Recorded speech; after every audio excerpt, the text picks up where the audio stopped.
वन्दे पञ्चमुखाम्बुजं त्रिनयनं वन्दे ललाटे क्षणं वन्दे व्योमगतं जटासु मुकुटं चन्द्रार्धगङ्गाधरम् वन्दे भस्मकृत त्रिपुण्ड्रजटिलं वन्देष्टमूर्त्यात्मकं वन्दे भक्तजनाश्रयं च वरदं वन्दे शिवं शङ्करम्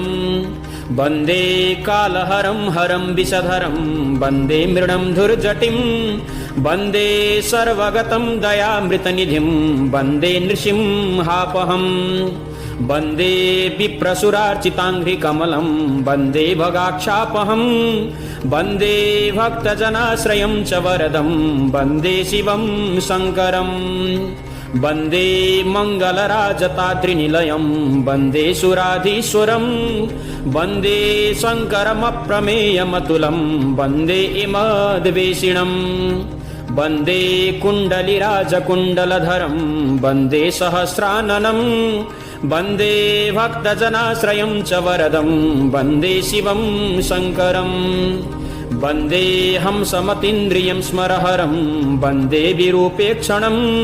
वन्दे भूतगणेशमव्ययमहं वन्देऽर्थराज्यप्रदम् वन्दे सुन्दरसौरभेयगमनं वन्दे त्रिशूलायुधं